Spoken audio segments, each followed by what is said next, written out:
Bismillahirrahmanirrahim. Assalamualaikum warahmatullahi wabarakatuh. Waalaikumsalam. Alhamdulillahirabbil alamin. Wassalatu wassalamu ala asyrofil anbiya'i wal mursalin wa ala alihi wa sahbihi wa man tabi'ahum bi ihsan ila yaumiddin. Amma ba'd. Terima kasih kepada pihak Ruwak Jawi kerana pada malam ini insya-Allah kita sama-sama berkongsi dan berdiskusi dan bermunaqasyah tentang tajuk yang diberikan, iaitu usul fiqh dan maqasid syariah serta aplikasinya di Malaysia. Terlebih dahulu, sebelum anda memulakan perbincangan ini, nak mohon maaf dululah, sebab kalau orang yang mungkin first time mendengar istilah ceramah anda, mungkin terkejut dengan intonasi yang anda gunakan, sebab akan kelihatan macam marah, akan kelihatan macam suara tinggi sikit lah, kan? Nak buat macam mana, itu tabiat diri, kan? Tak boleh nak elak, kan? So jangan terkejut lah, kan? Baik.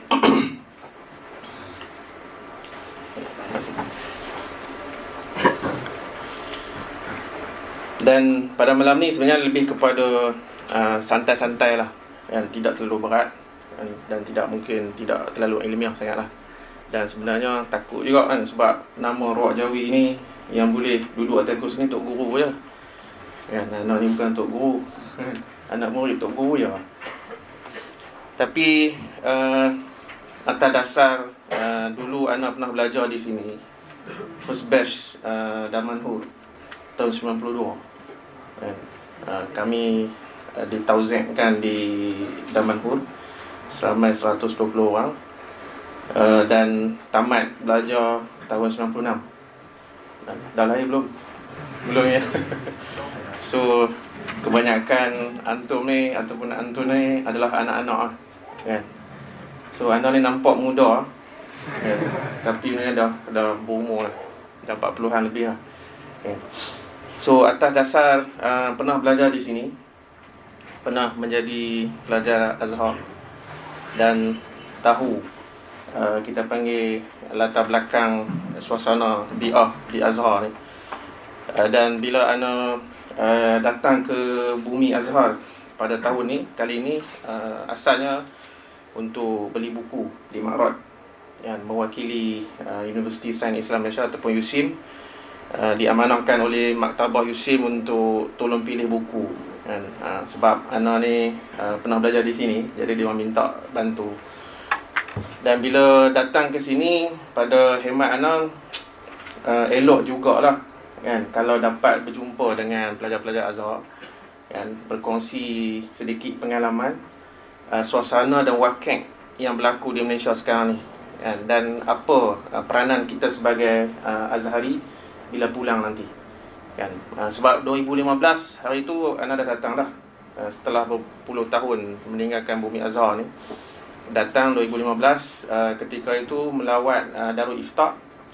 Dan untuk makluman, kalau yang tidak mengenali secara detail, ana pensyarah di Fakulti Syariah dan Undang-Undang USIM, dan diamanahkan juga memegang jawatan pengarah Institut Pengurusan dan Penyelidikan Fatwa Sedunia, ataupun singkatannya IMFAT, kan? Kalau biasa dengar IMFAT tu, ana lah pengarahnya, kan?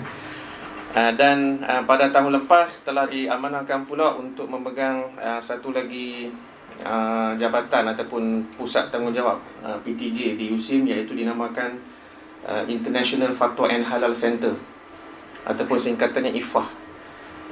So IMFAT sekarang ni duduk bawah IFAH, kan? So di USIM ni kita ada dua institut yang memfokuskan kepada kajian, penyelidikan, perundingan, penerbitan dan macam-macam lah. So kita ada yang berkaitan dengan fatwa, itu IMFAT. Kita ada satu lagi institut nama dia Ihram, iaitu memfokuskan kepada halal.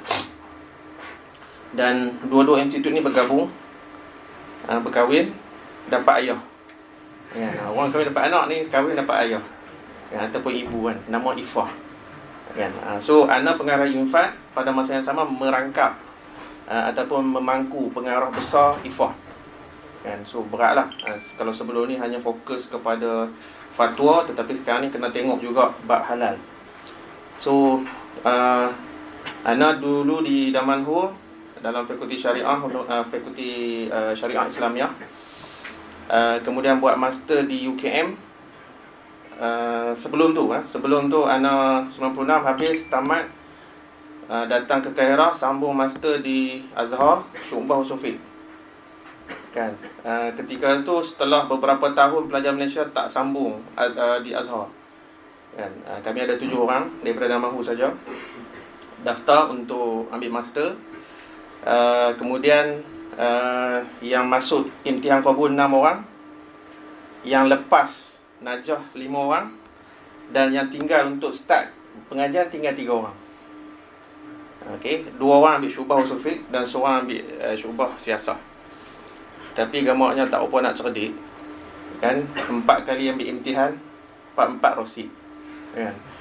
Dan sistem Azhar maklum sajalah, fail 1 fail semua, kan. Dan subjek yang fail, anda masih ingat lagi, subjek Qawaid Fiqh, dan satu lagi Asarul Qawaid, yang kitab Imam Asnawi tu, kan. Tok Guru ana masa tu yang memfailkan ana adalah Husaini Syekh, kan. Siapa pernah dengar nama Abdul Fattah Syekh? Dulu Rais Jamiatul Azhar. Dululah zaman ana 20 tahun 30 tahun lepas tu, kan. Nama Abdul Fattah Syekh ni, dia mengajar fakulti syariah. Orang kata syadik gila kan. Ayah dia 1000 kali syadik pada dia. Dan masih ingat lagi pesanan Syekh Husaini Syekh tu ketika kami masuk kelas dia. Dia kata, kamu ni nak belajar master dalam Syu'bah Usul Fiqh ni, lazim an takun faqihan, kan.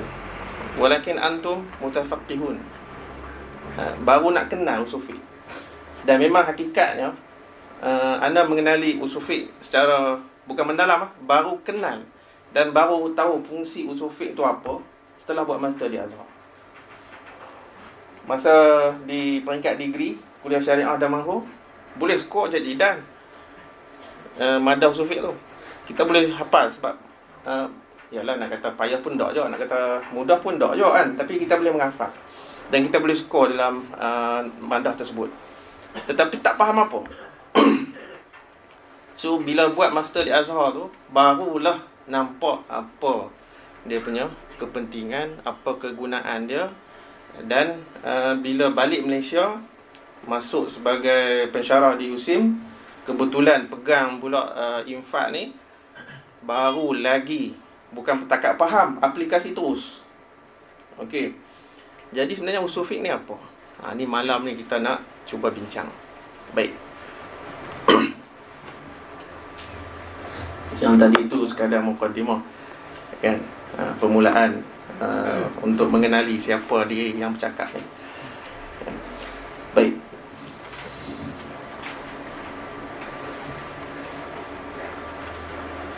Kita kalau nak makan nasi, kita kena masak dulu, betul tak? Pelajar Azhar kalau dia tak erti masak, orang rasa bukan pelajar Azhar, kan? So kita nak masak, nak makan nasi, kita nak masak dulu. Kita nak tebang kayu, tebang pokok lah, okay? Kita kena pakai alat. Kau tak setuju? Kan? Boleh pakai tangan, kan? Kot lah ada magic, kan, ataupun ahli sihir. Maksudnya sebelum kita tebang pokok, kita kena pakai satu alat. Alatnya selalunya lah kita pakai kapak, sama ada kapak kapak biasa tu ataupun kapak yang berenjin. Okey. Satu lagi contoh, kita nak tangkap ikan. Selalunya kita pakai apa? Kita pakai joran, kita pakai jala, bubu dan seumpamanya. Dan kalau tera, mungkin kita boleh pakai tangan kosong. Tapi tetap kita menggunakan something lah, sesuatu untuk kita tangkap ikan. Okey, faham tak? Nak faham apa kan? Tak nampak lagi gambaran, kan? Nak ceritanya, kalau sebelum kita makan nasi, kita kena masak. Sebelum kita tebang pokok, kita kena guna alat. Sebelum kita tangkap ikan, kita kena guna alat juga. Kemudian, sebelum kita makan roti canai, kita kena buat apa? Kena uli dulu, kena tebah, kena istilah apa, goreng apa, kena masak dulu, baru kita boleh makan. Ada tak kita makan tu terus? Orang gila je, kan? So nak ceritanya, kaitan usul fiqh dengan contoh-contoh yang ana beri tu, dia begini. Yang kita nak tahu hukum fiqh, betul tak? Kita nak tahu ini halal ke, haram ke, wajib ke, harus dan sebagainya. Itu yang kita nak tahu. Tapi sebelum kita sampai kepada hukum fiqh, dia ada proses, dia ada alat yang kita perlukan sebagai seorang mufti ataupun sebagai seorang faqih untuk kita capai ataupun sampai ataupun untuk kita tahu hukum fiqh tu. Kalaulah kita nak makan nasi tanpa kita masak, maksudnya tak boleh. Nak dapat kayu untuk kita buat rumah, lantai dan sebagainya tanpa tebang pokok, tak boleh. Nak makan ikan goreng, ikan apa 3 rasa dan sebagainya, tapi tak boleh tangkap sebab kita tak ada alat, jala dan sebagainya, memang takkan tertangkap oleh ikan tersebut. Nak makan roti canai tapi tak uli, tak tebak, tak masak, memang tak boleh makan roti canai. So, kias ataupun analoginya dalam kita memahami usul fiqh ini ialah hukum fiqh adalah ikan, hukum fiqh adalah roti canai, hukum fiqh adalah nasi yang kita makan, hukum fiqh adalah kayu untuk kita buat rumah dan sebagainya.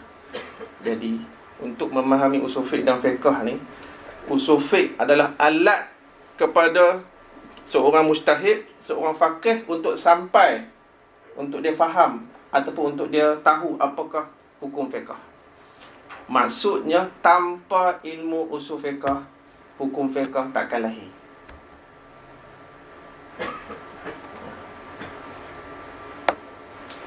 Jadi yang mana penting dan yang mana datang dulu? Sudah tentulah usul fiqh yang akan menghasilkan hukum fiqh. So tanpa usul fiqh, mustahil satu-satu hukum fiqh akan terhasil. Itu teori ataupun analogi yang mudah untuk kita faham.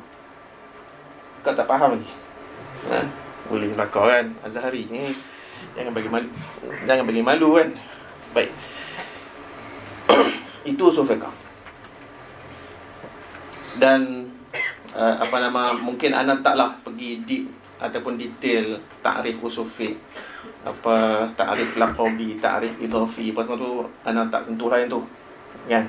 Sekarang ni kita nak cuba faham maksud usul fiqh dan kegunaan aplikasi usul fiqh itu dalam dunia kita sebagai seorang pelajar. Kemudian yang paling penting, walaupun masih peringkat kita belajar, tapi sebenarnya kita dah boleh aplikasi usul fiqh. Okey. Dan untuk mengetahui hukum fiqh ataupun yang kita namakan istinbat hukum tu, dia panggil tariqah istinbat al-ahkam asy-syar'iyyah. Kok mana pun, mau tidak mahu, suka tak suka, dalam bidang apa sahaja kita belajar, syariah ke, usuluddin, dakwah ke, ulum Islamiah ke, kok mana pun nak istinbat hukum, dia kena ada alat, yang alat tu dinamakan usul fiqh. Tanpa usul fiqh takkan terhasil hukum fiqh. Sebab itu, ni ana bagi satu poin yang mungkin orang marah, mungkin orang terkejut, kan? Mungkin orang tak setuju, tapi sebenarnya itu adalah hakikat, iaitu dalam memahami nas, teks Al-Quran dan hadis Rasulullah SAW, kalau tanpa usul fiqh, kita akan jadi zahiri.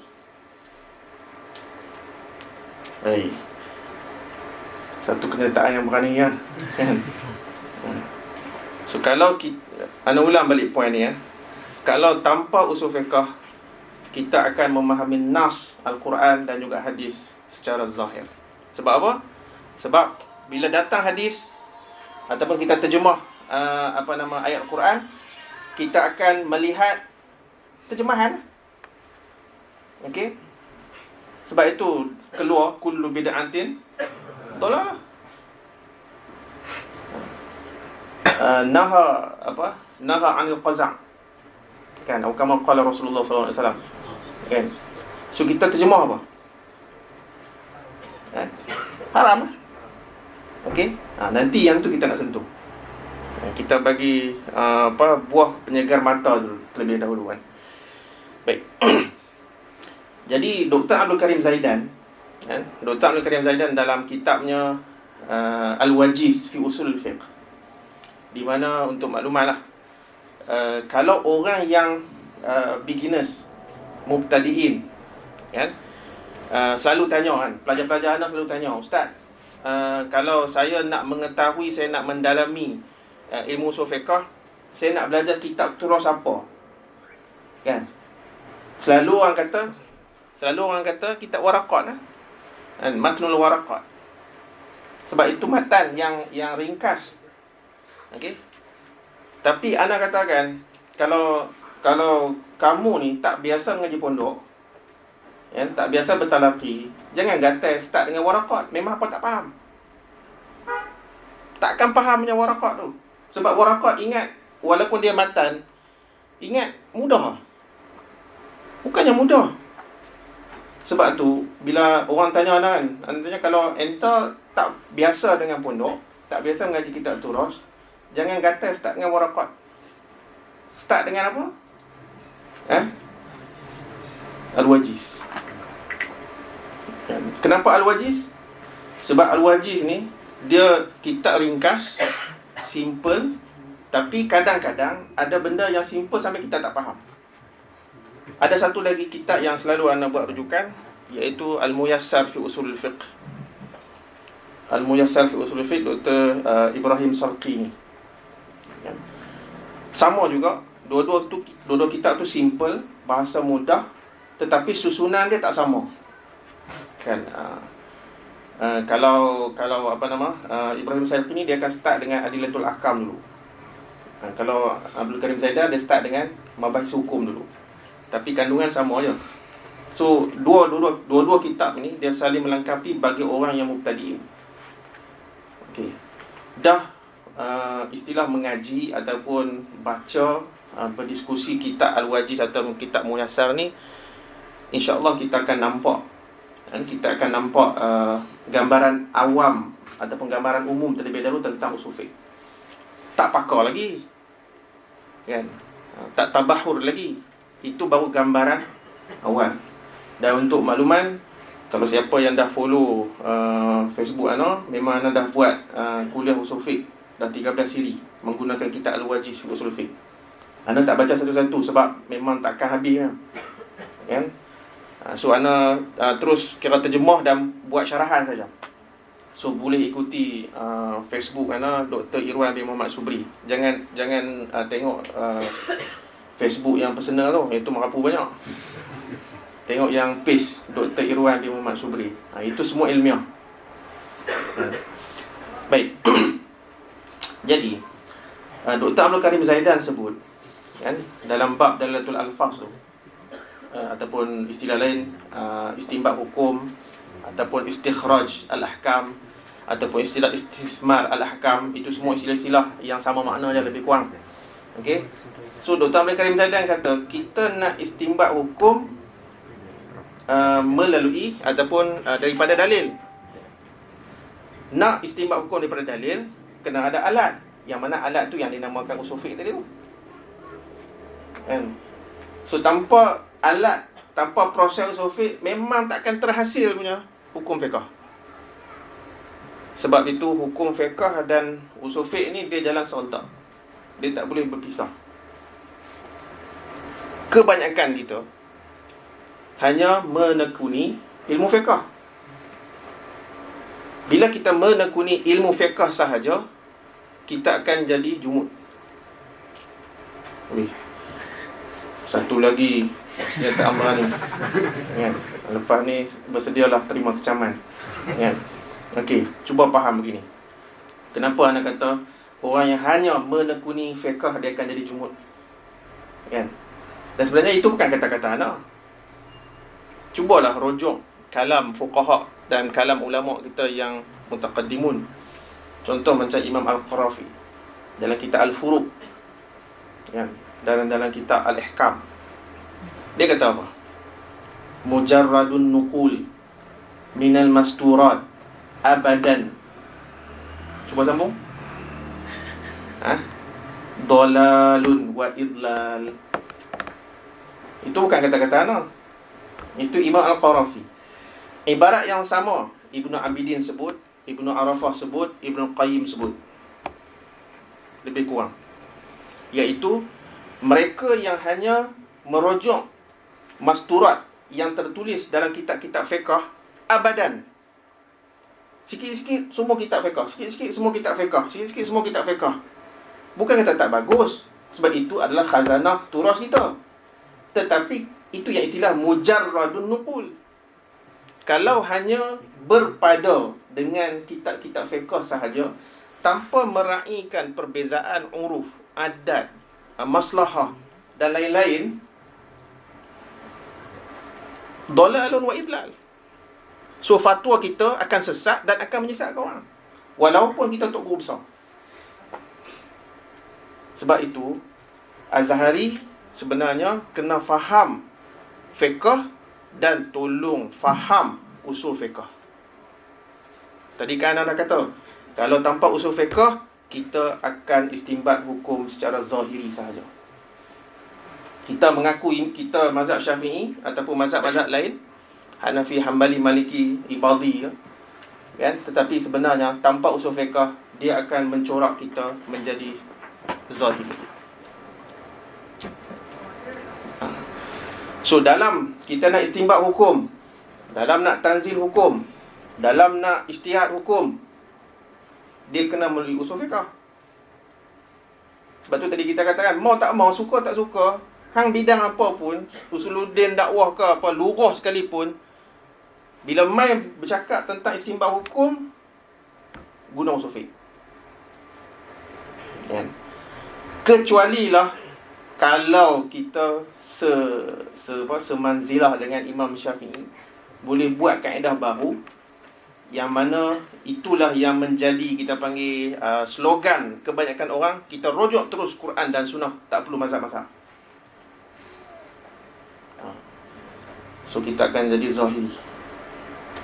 Jadi ikhwah wal akhwat, so dari segi teoretikalnya ataupun konsepsualnya, usul fiqh ni adalah kaedah istinbat hukum.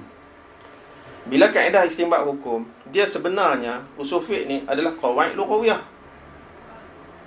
So anda selalu kata dekat pelajar, hampa ni kalaulah boleh kuasai ilmu bahasa Arab, iaitu nahwu, sharaf dan balaghah, automatik hampa akan faham usul fiqh. Automatik. Sebab apa? Sebab qawaid istinbat ahkam adalah qawaid lughawiyah. Kita gunakan qawaid lughawiyah tu sebab apa? Sebab nak memahami lafzun ataupun alfazun yang ada dalam Quran, teks Quran dan hadis. Sebab itu perbahasan dalam kitab-kitab usul fiqh, dia nama apa? Dalalatul alfaz. Setiap perkataan yang Allah guna dalam Quran, dia ada makna. Dan kadang-kadang makna itu memeningkan kita. So dalam memahami makna lafaz yang ada dalam teks Al-Quran itu, perlukan kepada satu manhaj, kepada satu kaedah, satu cara untuk memahami lafaz tersebut. Siapa orang Kelantan sini? Ramai kan? Seorang je. Pelik kan? Bila kita sebut kopek, minta maaf lah, apa yang hampa faham? Kalau di Kelantan apa saya? Hai, mari kahwin nak tengok kopek kamu, ya. oh, kita kata ustaz ni lucah betul. Ya. Tapi kalau sebutannya, kan, apa tahu tak kopek tu apa? Nak tunjuk sikit. Boleh tak tunjuk kopek sini? Ni. Kalau belah utara, kan, kopek ni wallet. Siapa betul, siapa salah? Siapa betul, siapa salah? Kelantan kan salah, Kedah kan salah? Bukan isu hang betul, hang salah. Dia isu istilah ataupun lafaz tu digunakan di satu-satu tempat untuk membawa maksud ini, dan di tempat lain membawa maksud ini.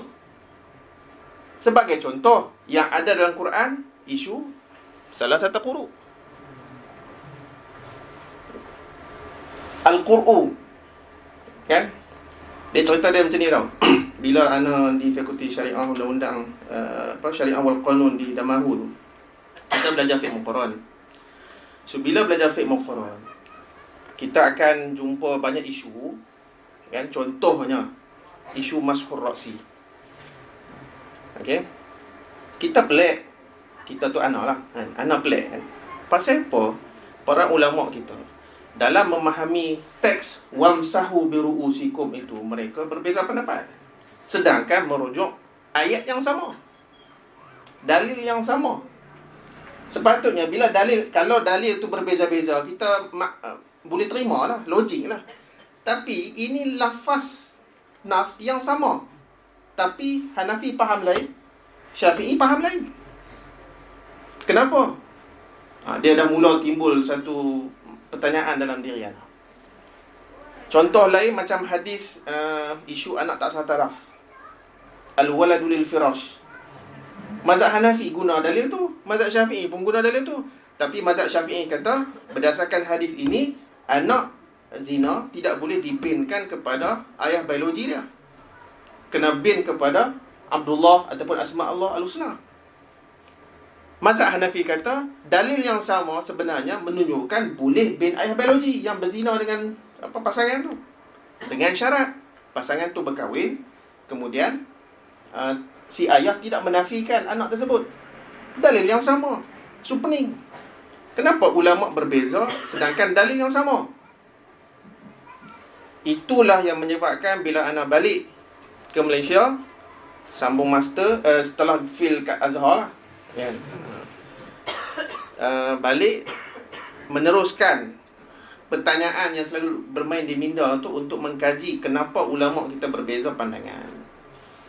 Dan itulah tesis, tajuk tesis ana adalah metod Ahlul Ra'i dan Ahlul Hadis dalam istinbat hukum dan pengaruhnya terhadap imam-imam empat mazhab.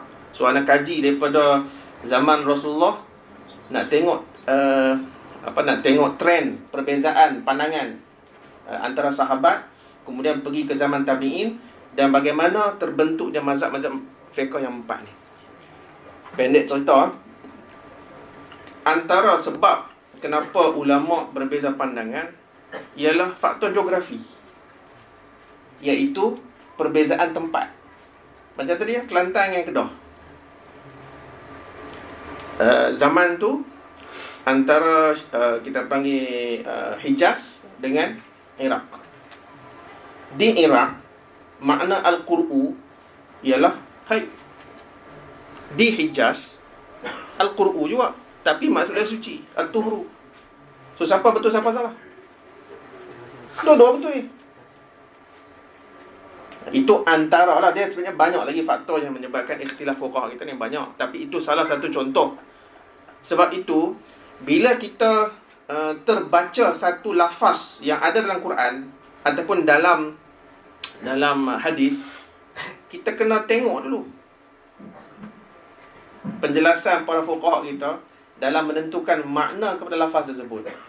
Kedua-dua tariqah, sama ada tariqah mutakallimin ataupun tariqah fuqaha, menggunakan qawaid usuliyah, iaitu qawaid lughawiyah dalam memahami nas. Ya, cuma yang ni dia guna tariqah fuqaha, yang ni guna tariqah mutakallimin. Masing-masing ada manhaj dia. So kita raikanlah. Okey. So kalau masa yang diberikan tak kat 8.5. Ini dah 8 suku lah ni. Ya. Kemarin dekat rumah Melaka sampai pukul 10. Yang patah pinggang cakap. Okey. Soalan nak ringkas kan. Okey, yang makosid belum masuk je tu. Tak apa kita sebab makosid pun sebenarnya duduk bawah usul fiqh pun. Kan, cuma bukan nak kata lately. Ada ulama yang pecahkan, dia keluarkan usul fiqh makosid tu sebagai satu ilmu yang berasingan. Tapi ada yang ulama meletakkan makosid dalam usul fiqh. Okey. So sebenarnya anda nak fokus kepada usul fiqh terlebih dahulu Okey, pendek cerita. So tolonglah Azhari ni, para Azhari dan Azhariyah sekalian, sekurang-kurangnya lah sebelum balik ni cuba faham usul fiqh. Dan jangan hanya mengaji fiqh sahaja. Sebenarnya orang yang mengaji fiqh saja dia amatur. Sebab apa? Sebab dia kerja tukang makan roti canai. Dia tak peduli pun dan tak mau ambil tahu macam mana nak uli tepung, nak tebal roti canai dan nak masak roti canai. Dia tak peduli pun. Ana belajar buat roti canai dekat mamak lah. Sebab tu kalau Ana kena buang kerja daripada pensyarah USIM, Ana tak heran. Sebab boleh buka kedai roti canai. Kalau setakat nak tebak sekilo 2 kilo selamba kan. So kita belajar kan, kita belajar macam mana nak buat roti canai. Sekilo tepung gandum tu boleh menghasilkan 15 biji tu, yang sebesar penumbuk yang akan insyaAllah kenyang. Tapi kedai dia akan buat mungkin 20 biji, 30 biji lah sebab nak berniaga kan. Jadi itulah umpamanya kalau kita belajar fiqh dan kita meninggalkan usul fiqh. So boleh faham mana penting lagi sebenarnya. So kalau kita hanya fokus kepada fiqh, kita boleh baca kitab Iqna', boleh kitab Mughni, kitab Majmu', kalau dalam mazhab Syafi'i, Mabsut, apa semua tu kita boleh mengaji. Kita boleh belajar, kita boleh mengajar dan kita boleh bagi hukum fiqh. Tapi takat tu Lepas tu bila orang cuba untuk memberi satu hukum baharu kerana zaman sekarang memerlukan hukum baru, dia marah. Dia kata, hang siapa nak compare dengan Imam Syafi'i? Kalau Ana senang, hang tak mau buat kerja, hang duduk diam. Biar aku buat kerja.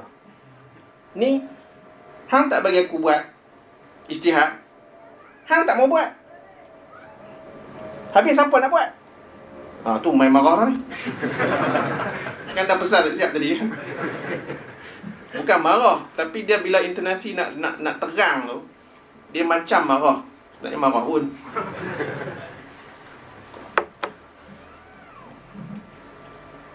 So Azhari tolong jadi orang yang waqi'i.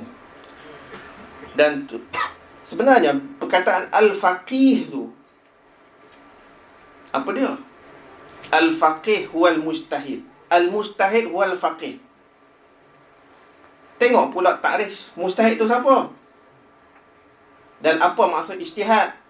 Bazlul wus'i.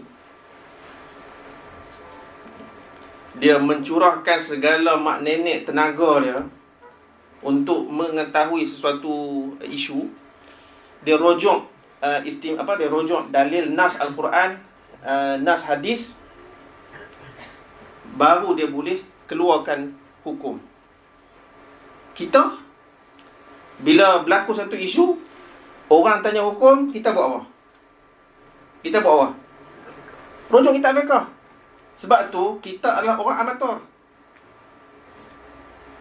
Ana ni malam ni nak galakkan hampa jadi mujtahid. Ustaz boleh ke? Dah belajar di Azhar ni. Bukan belajar sekolah rendah. Dah belajar di Azhar, tok guru ni Ruwak Jawi ada.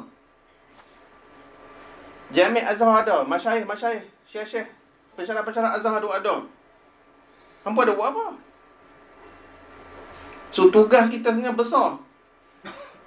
Kan? Dan cita-cita Takkan nak jadi muqallid saja. Ada salah tak kita nak bercita-cita jadi Imam Syafi'i? Salah tak? Mana nak tahu satu hari nanti Allah takdirkan kita jadi Imam Syafi'i?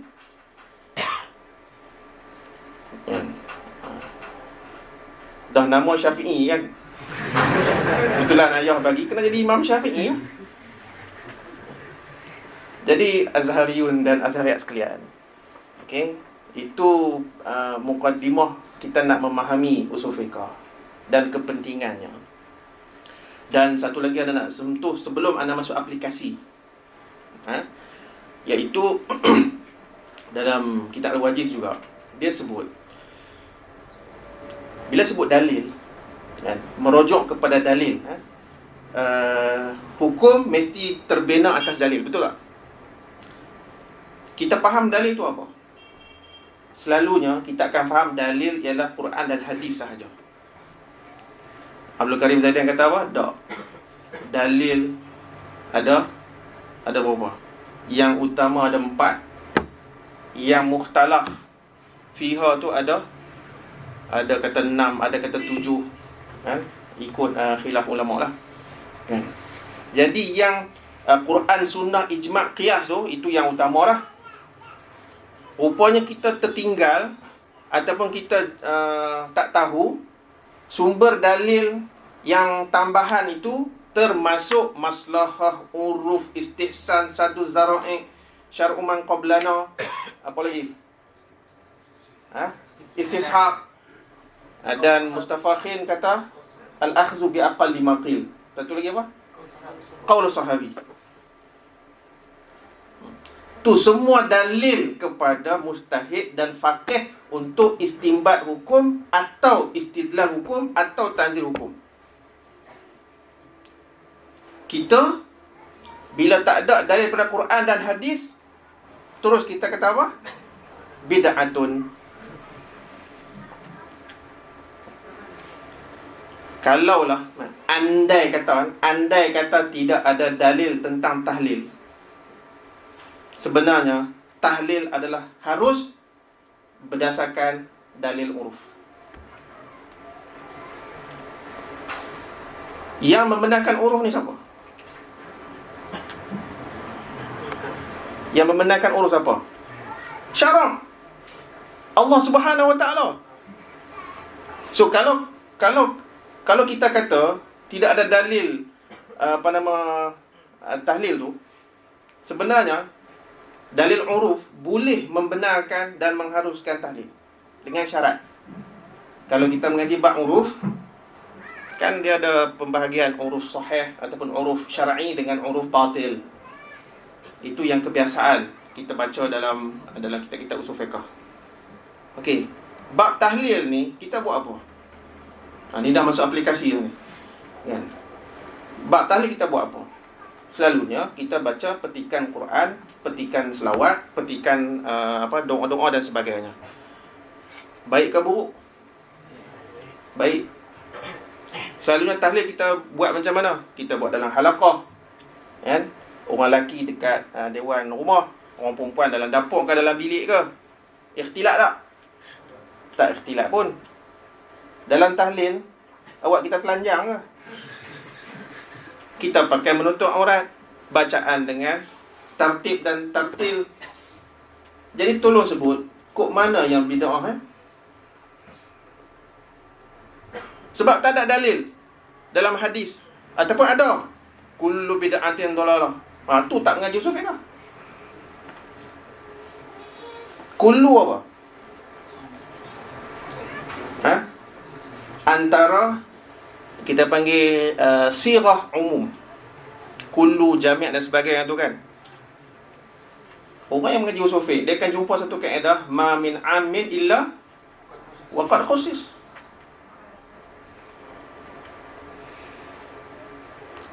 Orang duk kata kaedah fiqh dia sifat dia aghlabiah. Sebenarnya bukan setakat kaedah fiqh, kaedah usul pun dia aghlabiah. Walaupun para ulama kita mengatakan qawaid usuliyah ni dia adalah qawaid kulliyah, tapi hakikatnya dia sifat dia aghlabiah. Dia ada pengecualian. Oh, bila kita guna dalil umum, man qala la ilaha illallah dakhala jannah, tak boleh. Sebab itu dalil umum. Dah habis yang hang guna kullu bid'atin dalalah tak umum. Itu yang kita salah faham berkenaan dengan dalil tanpa kita guna usul fiqh. Kita akan jadi zahiri. Sebab apa? Sebab kita terjemah direct. Kullu, semua. Bid'atin, bid'ah. Apa maksud bid'ah? Yang Nabi tak buat. Dalalah sesat. Wa kullu dalalatin finnar. Khalas. Tahlil bid'ah. Tu jadi dah. Sebab itu tadi kita dah kata dah, bab tahlil ni kalau tak ada dalil khusus pun dia boleh dilakukan sebab dalil uruf. Uruf yang orang Melayu duk buat ni macam tu, yang mana tidak ada perkara-perkara yang yang mukhalafah dengan syarak, kecuali lah yang tadi kita katakan tahlil tapi telanjang. Tahlil sambil duk peluk orang perempuan. Yang tu memang bukan dekat bid'ah, haram jadah tu. Boleh nampak tak? Kan kepentingan usul fiqh berbanding kalau kita hanya mengaji fiqh sahaja. So kalau ruwak Jawi hanya memfokuskan kepada fiqh sahaja, so mulai malam ni tolonglah. Kan? Ada kan, bukan tak ada. Tapi maksudnya tolong perbanyakkan yang usul fiqh. Sebab usul fiqh lah mainan mujtahid.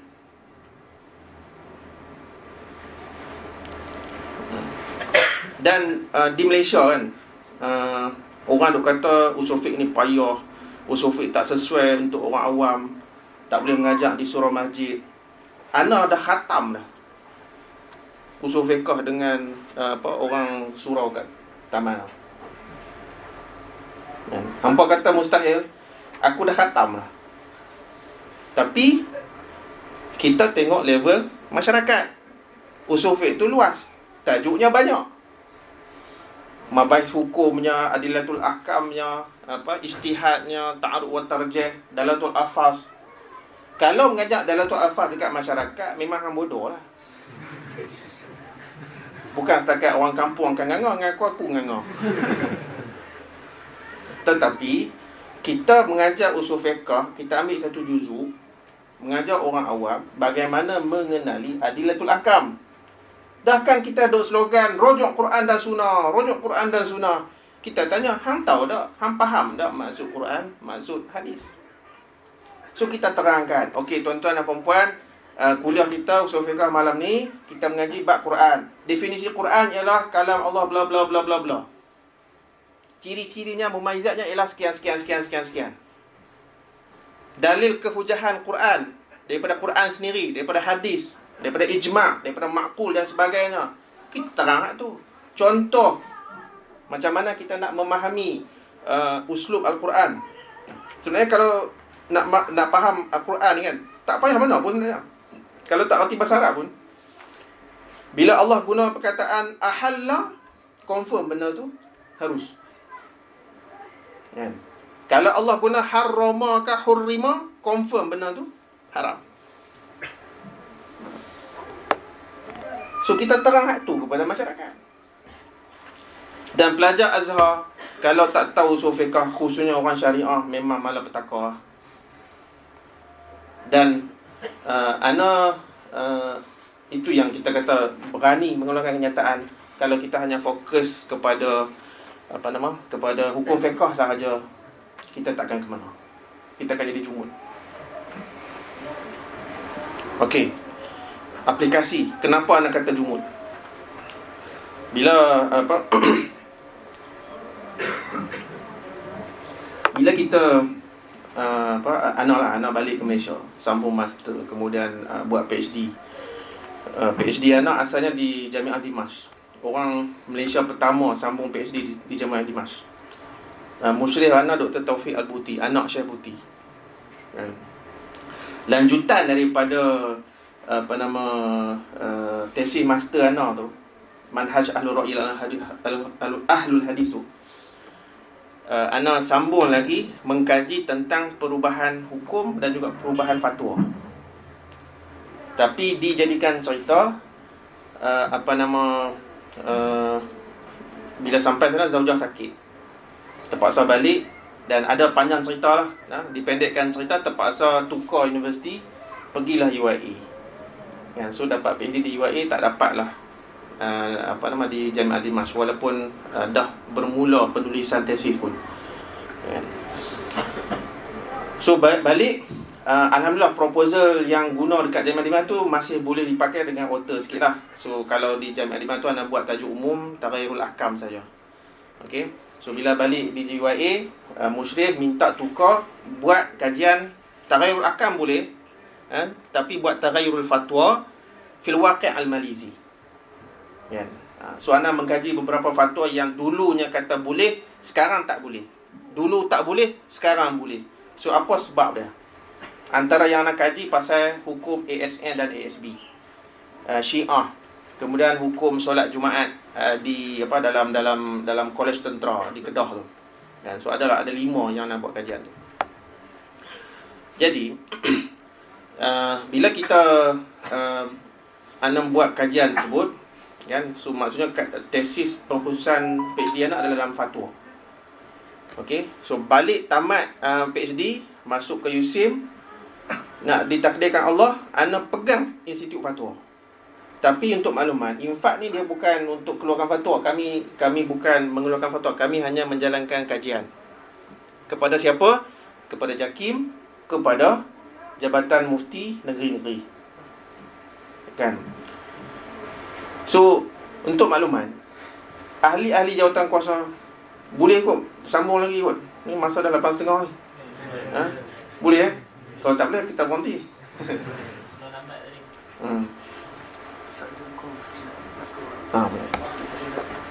Saya pada majlis agama Islam. Dulu saya pernah datang waktu Baitul Mal dulu. Yang 2015. Saya kata masa saya boleh insya-Allah. Okey, apa dia tadi?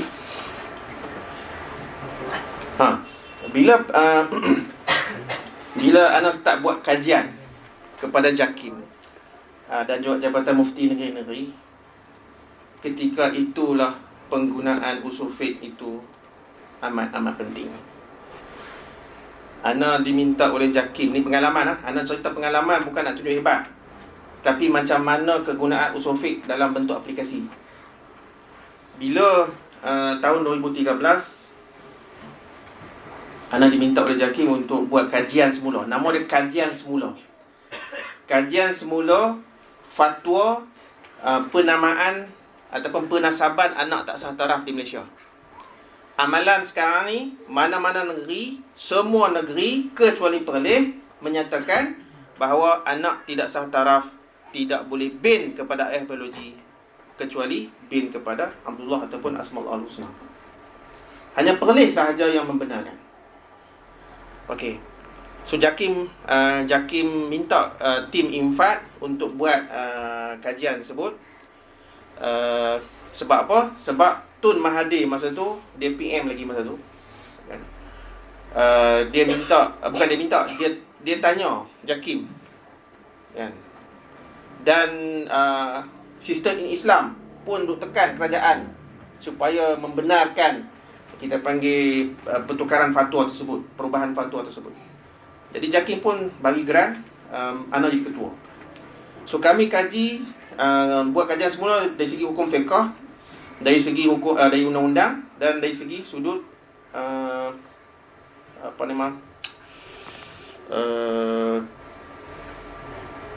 kemasyarakatan ni, istimai. Jadi kita buat kajian fiqh. Sebab tu yang tadi kita jumpa hadis al-waladul firah tu, baru tahu. Bila kita buat kajian, Syafi'i kata sekian, Hambali kata sekian, Maliki, Hambali, apa semua tu, sekian. Dan kita buat kajian fatwa-fatwa yang sedia ada yang dalam dunia dan sebagainya, pandangan syekh-syekh tertentu, ulama-ulama tertentu, individu berkenaan dengan anak tak sah taraf. Akhir sekali, kan, bila kita support dengan undang-undang, dengan kemasyarakatan, sebab kami interview ada 16 orang remaja perempuan yang terlanjur. Bukan terlanjur, yang melanjur, sebab memang sengaja berzina. Kami interview 16 orang tu, kami tanya soalan. Dik, kalau anak lahir ni, sebab semua mengandung, kalau anak lahir ni, adik nak bin kepada siapa? Anak ni. Dia kata, kami nak bin kepada pasangan kami lah. Kenapa? Sebab kami tahu kami buat salah. Jadi kami tak nak anak kami ni menanggung salah kami, menanggung aib kami. So biarlah dia hidup dengan ada bin. Ya, untuk makluman, kalau yang untuk anak tak sah taraf ni, dalam borang surat beranak tu dia tulis dekat ayah tu maklumat tidak diketahui. So hampa cek balik hampa punya surat beranak.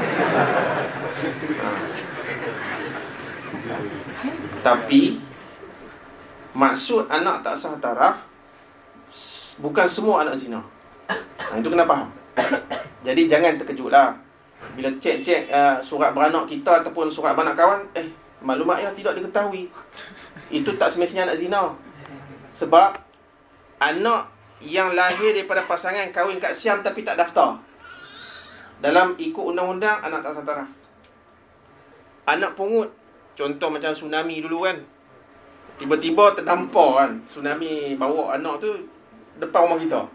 Tak tahu siapa dia, anak siapa. Kita ambil belah. Bila kita daftar, anak tu anak tak sah taraf mengikut undang-undang.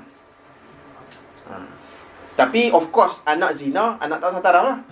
Tapi tak semua anak sah taraf adalah anak zina. Itu kena faham. Okey. Jadi bila kami buat kajian semula tu, okey, bila kami buat kajian semula,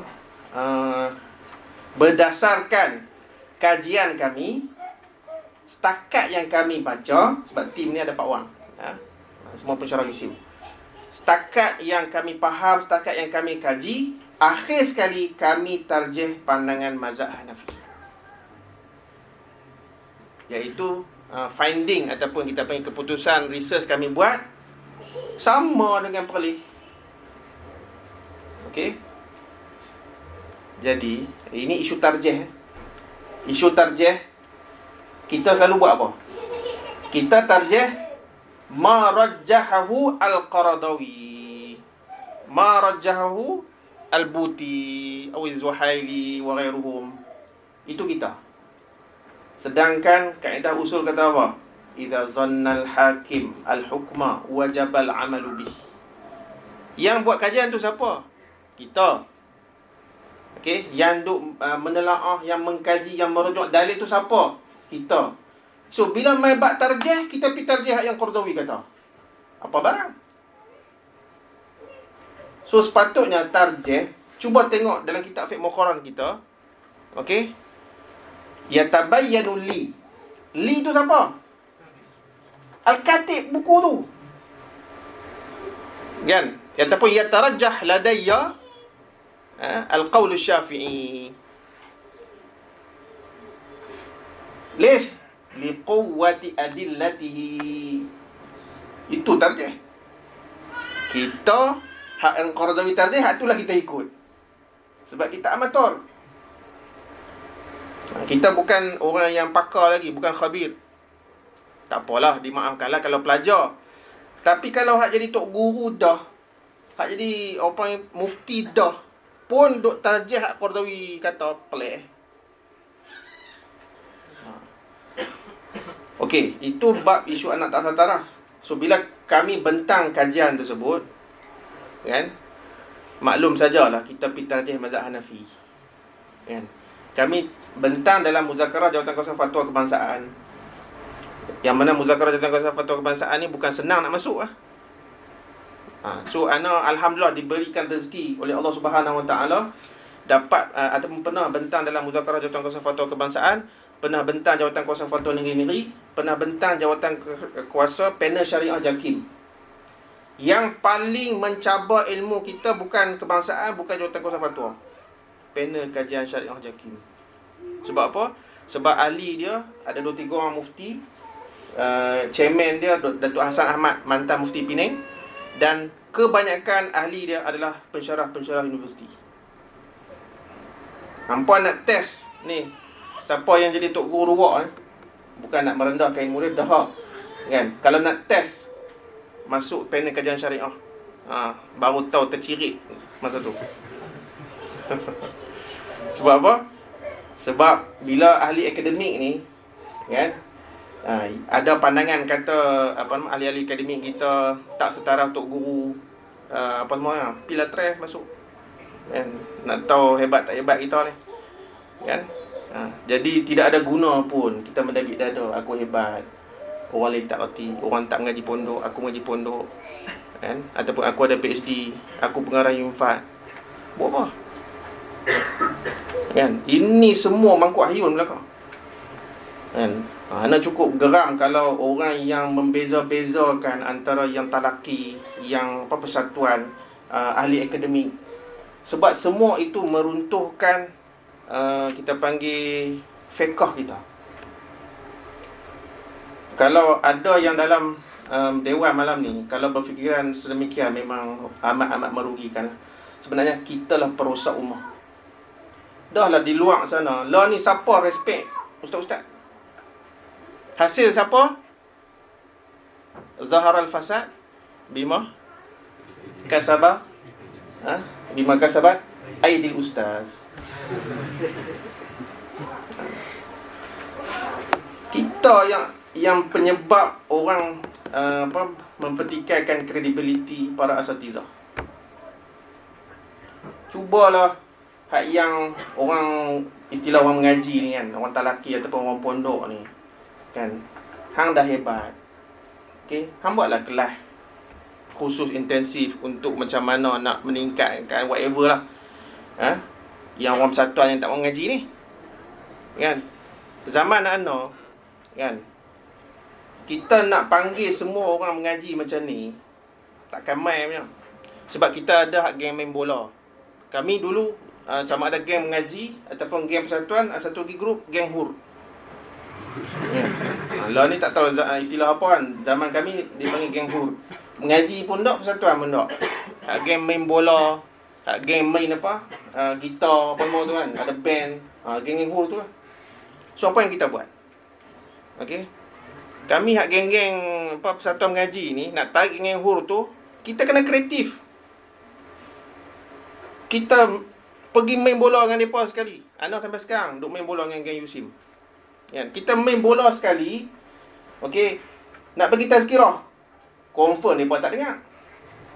Apa yang kita buat? Kita minta depa yang bagi tazkirah. Sebelum main bola, Mat, hang bagi ucapan sikit. Kita tak nak tazkirah pun. Hang bagilah kata-kata perangsang kita nak main bola ni. Dia mau tak mau? Inilah. Ini kita, kan, kita orang talaki, kita nak tengok kitab saja, kita tak fikir pun masalah rumah. Masalah kawan-kawan kita yang geng hur, yang geng persatuan yang tak erti apa. Hak orang persatuan pula, dia duk asyik manage persatuan dia. Dia tinggalkan mengaji talaki apa semua ni. Why not hak geng persatuan, buatlah khusus apa-apa, panggil geng mengaji main. Ni cara nak conduct meeting. Hampa ingat senang nak conduct meeting? Cara nak conduct meeting ada dalam kitab tak? Ana bukan marah orang talaki yang ni, marah orang talaki yang berfikiran negatif. Kita marah dekat orang persatuan yang berfikiran negatif. Sebenarnya segelintir kecil je yang buat tadi tu kan, tapi terpalik habis semua. Dan isu pertemuan orang talaki, orang persatuan ni zaman ana lagi dah. Sampai sekarang pelik betul ya. Jadi tolonglah kan. So ana tak nak panjang tu. Kita nak fokus yang aplikasi usul fiqh ni. Kan? Tu tajuk kita. Jadi bila kami bentang dekat Jabatan Kuasa Fatwa Kebangsaan, dan akhir sekali Fatwa Kebangsaan menolak finding kami. Kan? Ana pernah buat ni contoh aplikasi lagi. Ana pernah buat garis panduan ibadat untuk atlet. Bila kawan ana Ustaz Hasnul, pelajar Mesir juga, orang wilayah. Dan abang dia adik nama Hasnil, depa kembang dua orang. Dia call Syekh, boleh tak minta tolong buat garis panduan ibadat untuk atlet yang akan bertanding di Sukan Olimpik London yang kebetulan berlaku bulan puasa. Ana kata ahlan wa sahlan. Kan? Aku dah cari lama dah jalan macam mana nak masuk geng atlet ni. Hang jemput aku memang seronok sangat. So kami bangunkan satu garis panduan. Walaupun atlet yang terlibat Sukan Olimpik tu 10 orang je yang Muslim. Salah seorang ialah Azizul Hasni Awang.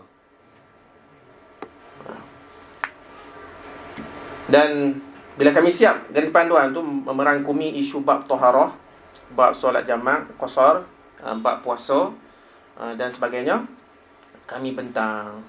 Kan kebetulan Jakim ni dia ikut dia lah. Kalau dia kata isu ni bentang kat Muzakarah Fatwa Kebangsaan, hampir bentang sana. Dia kata yang ni rasanya sebelum pergi Muzakarah Fatwa hang bentang dekat panel Syariah Jakim. Ikut dia. Kan? Yang ni dia kata kita lumat dulu dekat panel kajian syariah, kami pun bentang dalam kajian syariah. Okey.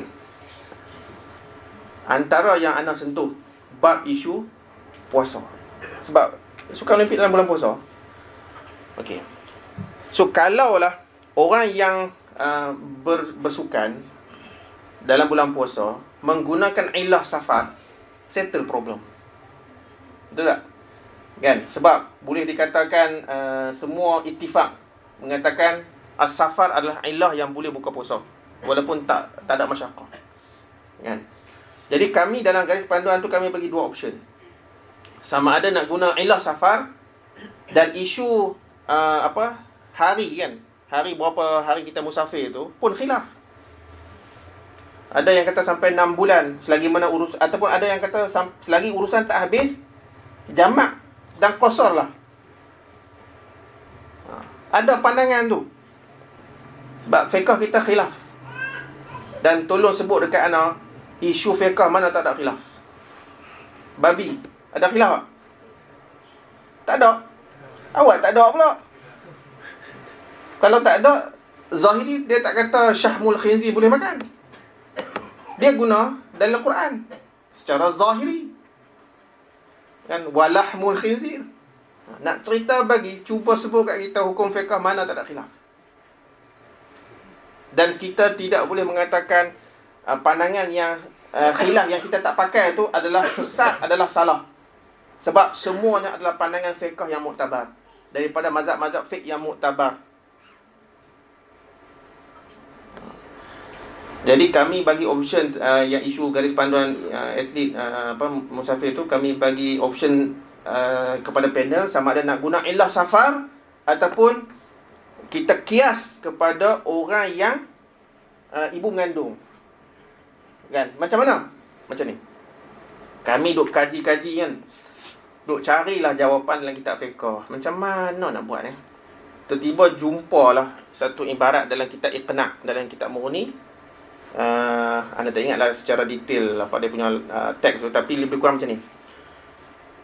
Kalaulah seseorang itu jalan-jalan tepi sungai, tiba-tiba dia dalam bulan puasa Ramadan, dia nampak orang lemas. Okey. Orang tengah lemas ni, lalu dia nak selamatkan, dia tak ada kudrat sebab puasa. Jadi dia pun minum Milo, kan? Anda sihat dan kuat, kan? Dia terjun dalam sungai, dia selamatkan orang tu. Maka orang yang berbuka puasa itu tidak berdosa. Dan dia dikiaskan kepada ibu mengandung. Ini ibarat dalam kitab Mughni dan kitab Iqna'. Ada. Satu lagi contoh, dalam kitab yang sama, dia sebut, sama juga, kita jalan-jalan, tiba-tiba nampak rumah terbakar. Kan? Orang tak ada dalam rumah tu. Tapi kita nak selamatkan TV LCD 42 inci. Kita pun sama, minum Milo sihat dan kuat. Buka puasa dulu, baru kita masuk rumah tu. Selamatkan harta, bukan orang selamatkan harta. Pun tidak dikira berdosa. Jadi kami cuba takyifkan ataupun qiyaslah isu atlet yang buka puasa ketika bersukan. Mana boleh ustaz kias maaf Farid? Ni nak ajak usul fiqh ni. Aplikasi ni kita guna kias ni. Kan kias aula ke, kias adna ke, kias musawi, ni. Konsep yang tiga tu, musawi, adna, aula tu, yang tu semua terima. Tapi untuk bagi contoh, yang ni boleh masuk, yang ni boleh masuk, yang ni tak boleh masuk, yang tu kita akan khilaf. Yang tu tolong belapang dada. Okey? Anta ta'rif, ana a'rif. Ana la a'rif wa anta aidan la ta'rif. Sebab tu jangan tunjuk pandai. Kan? Dan kita jangan cepat sangat bila berlaku satu-satu isu, kita terus kita melenting sebab kita tak pernah dengar isu tersebut ataupun dalil dan hukum tersebut. Dengar dulu, kemudian kita buat rujukan kemudian lah. Kan? So bila kami bagi cadangan macam tu, memang kena. Dia kata entah buat ijtihad yang terlalu berani, apa semua tu. Dah kami dipertanggungjawabkan oleh Majlis Sukan Negara untuk buat garis panduan kepada atlet. Kan? So kami menggunakan kepakaran yang kami ada lah, setakat mana ilmu. Sebab tu nak ajar juga kita ni, bila kita buat kajian macam tu, tolong kata akhir dalam kajian tu setakat pembacaan dan ilmu kami, ilmu penyelidik. Kan? Kita beradab sikit lah. Kan? Jangan kita tunjuk pandai. Tapi akhir sekali garis panduan tu tidak diterima. Kan? Tinggallah garis panduan itu sebagai garis panduan yang ada atas kertas di meja Majlis Sukan Negara. Kami sempat email lah, bila walaupun tak dapat endorsement daripada pihak berkuasa agama, sebab atlet-atlet Muslim tu perlu garis panduan tu. So kami pun email dekat 10 orang tu. So Ana dapat reply daripada Azizul Hasni Awang. Dia kata, Ustaz, terima kasih, selama ni saya duk tunggu Ustaz tolong approach kami. Bayang tengok, Ana bentang tu ada seorang yang masa tu dia belum jadi mufti. Sekarang ni dia dah jadi mufti. Ana tak sebut siapa. Dia kata, tak payahlah duk bincang benda ni, bukan yang penting pun. Kan? Agak-agak macam mana? Setuju tak pandangan benda? Satu lagi contoh Ana nak bagi macam mana nak aplikasi usul fiqh.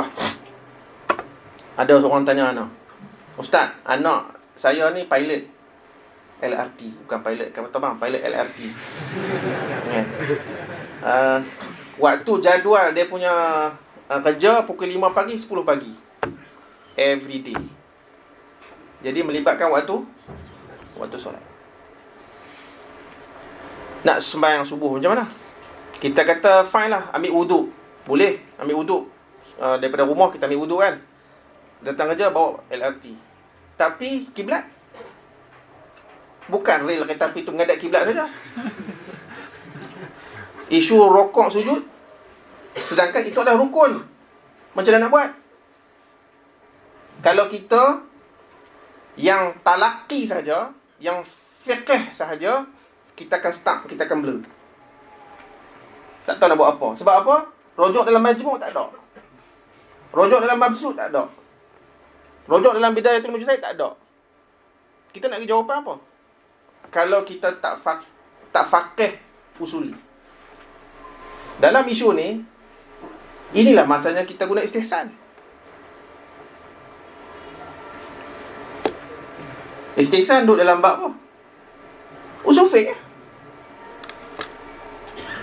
So nak bagi jawapan macam mana? Jawapan kita, kau pergi bagi tahu kat anak kau, esok cari kerja lain. Itu kita. Sebab apa? Sebab kita mujarradun nuqul. Kita tak reti nak buat, tak reti nak fikir. Itu yang tadi anak kata jumuk tu. Tapi kalau seorang faqih yang usuli, dia tak mati kutu. Okey, tak boleh hak ni, kita ada hak ni. Tak boleh hak ni, kita ada hak ni. Semuanya dalam kerangka usul fiqh. Contoh lain. Ni nak tunjuk siapa kata usul fiqh dia tak waqi'i. Kami diminta oleh Pinimport untuk buat kajian pasal fake crane, iaitu operator crane yang duk angkat kontainer daripada kapal tu ke lori kontainer tu, kan, di Pinimport khususnya ada 400 orang. Melibatkan 3 shift, 24 jam, 7 hari seminggu, non-stop, every day, kecuali hari raya. Hari Jumaat pun non-stop. Hari raya berhenti 4 jam je. Pergi sembahyang raya, lepas tu naik balik. Okey, apa isu dia? Isunya ialah bagus juga Penempok ni, dia punya top management, dia concern pasal hukum hakam kan. Dia tanya macam mana kami nak bagi panduan dekat operator crane yang kat atas crane tu sembahyang. Dah kita kata apa isu dia? Sembahyang dia dah. Rupanya kotak ataupun kita panggil kokpit lah, crane tu dia ada banyak jenis kan. Ada kecil, ada besar. Lepas tu kami diberi taklimat. Okey, keadaan dia sekian. Tak boleh nak semayang apa semua tu kan. So dalam pemikiran kami duk nampak kalau macam tu jamak je lah. Tapi bila kami panjat naik kren tu, tu sebab tu mufti dia kena turun padang. Dia tak boleh rojok kitab saja. Sekali lagi anak kata, cuba cari jawapan dalam kitab untuk isu tu. Memang takkan ada lah. Sebab benda tu berlaku zaman sekarang. Kren mana ada zaman Imam Syafi'i.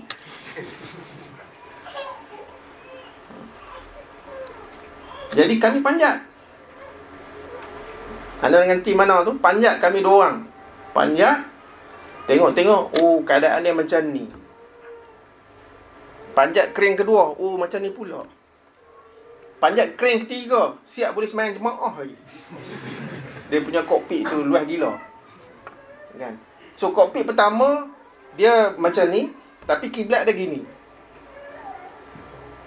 Nak berdiri tak bolehlah kalau berdiri. Tapi rokok sujud memang tak lepas. Yang ada bahagian belakang kerusi kokpit tu ada satu kawasan agak luas lah. Boleh semayang berdiri, boleh rokok sujud, tapi tetap tidak menghadap kiblat sebab dia punya lorong menghadap gini. Kita nak solat kan ada rukun, ada syarat. Syarat boleh ambil wuduk, tutup aurat, settle. Tapi rukun menghadap kiblat, syarat kan. Tapi ni rokok sujud.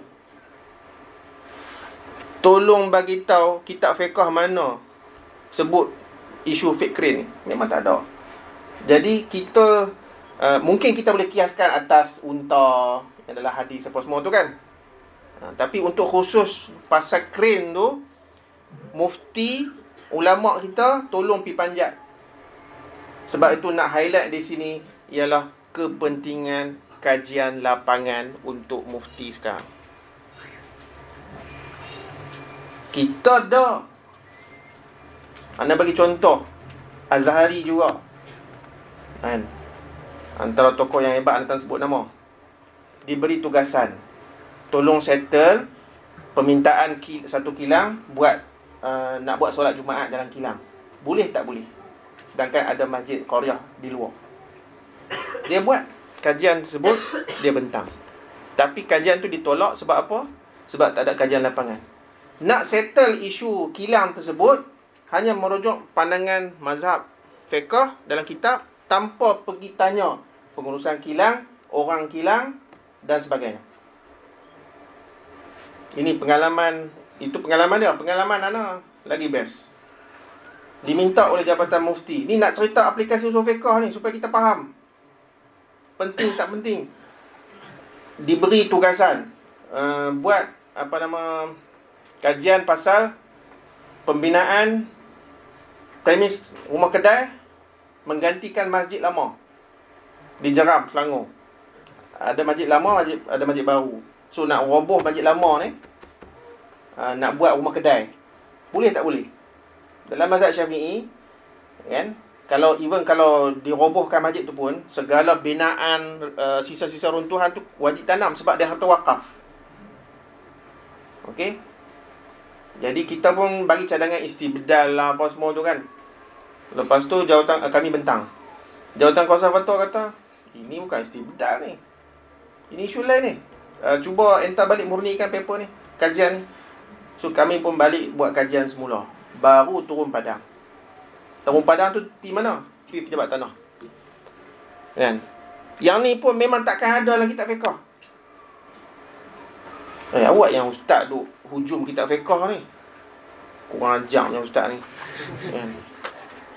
Hampa lagi kurang ajar kepada hukum kalau hampa tak turun padang.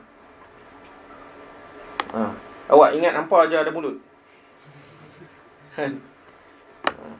Jadi, bila kami pergi ke pejabat tanah, baru kita tanya, dan rupa-rupanya dia macam ni tau. Hampa tak nampak tak apa, kita buat ini.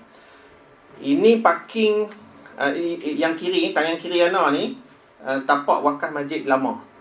Ini parking untuk masjid lama.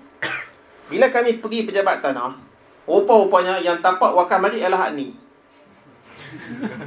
Maksudnya orang lama bina masjid tu di atas tanah, bukan tanah wakaf yang milik orang lain.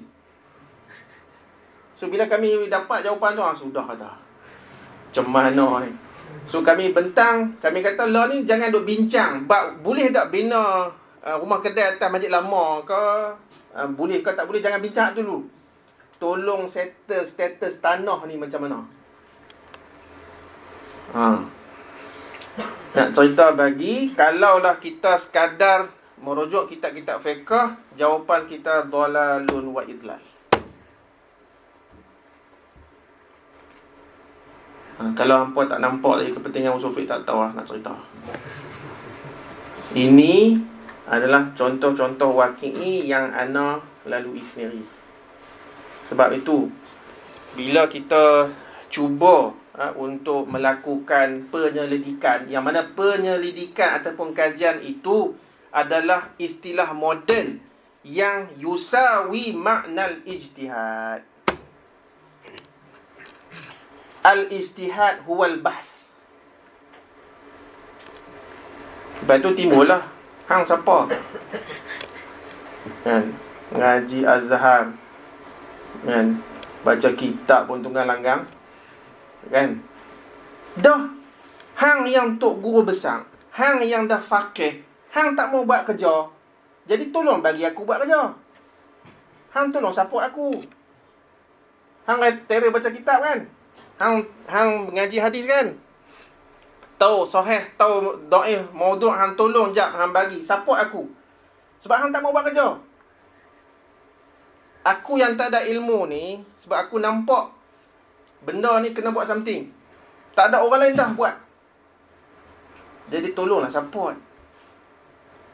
Kalau hang tak mau bagi aku buat kerja, hang mai duduk kat sini. Aku support hang setakat mana yang aku mampu. Kalau tidak, dia akan jadi macam ana kena hujum dalam panel kajian syariah tu. Ish entah ni, berani tu. Yalah dah hang tak berani. Bukan isu nak kita nak tunjuk pandai. Kita nak tunjuk usul fiqh tu ataupun fiqh tu dia hidup, dia tak mati.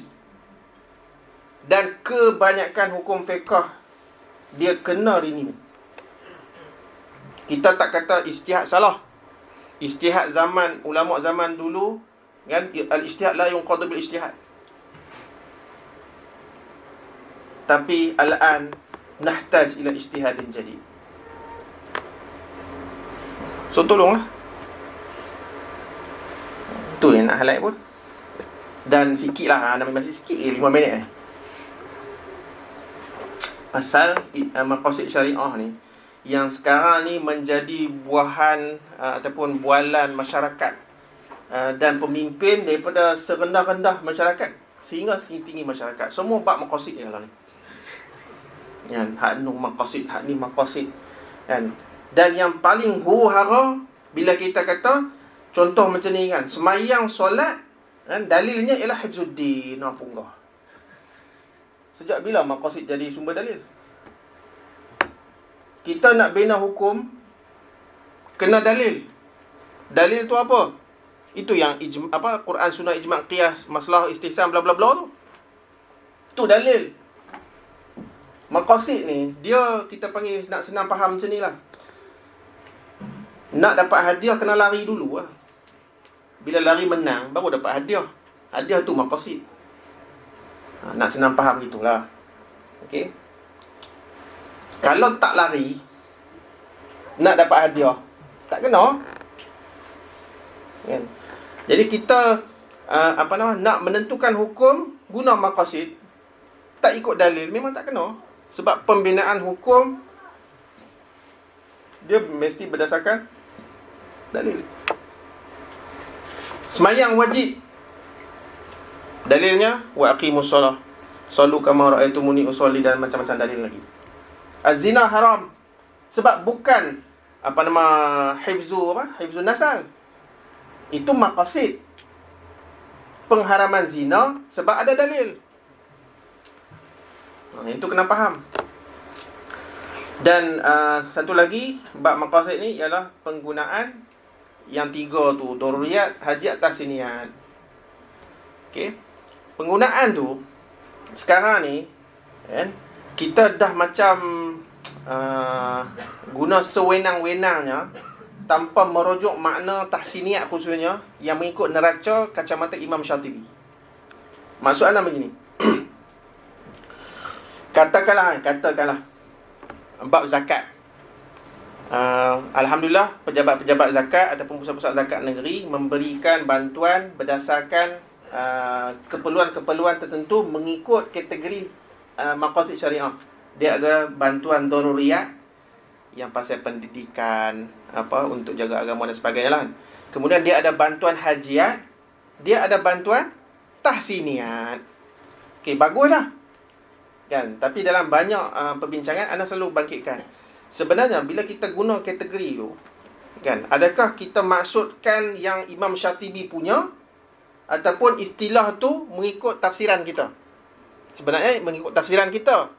Kita tak ikut pun Imam Syatibi. Sebab apa? Sebab tahsiniyat dia bukan makna aksesoris. Kalau siapa faham tahsiniyat aksesoris sahaja, kan, maksudnya dia bukan ikut maqasid Imam Syatibi. Sebab dalam tahsiniyat Imam Syatibi letak apa? Satrul aurah. Satrul aurah sunat ke haram? Wajib. Cik oi. Kan? Kenapa Imam Syatibi tak letak satrul aurah dalam daruriyat?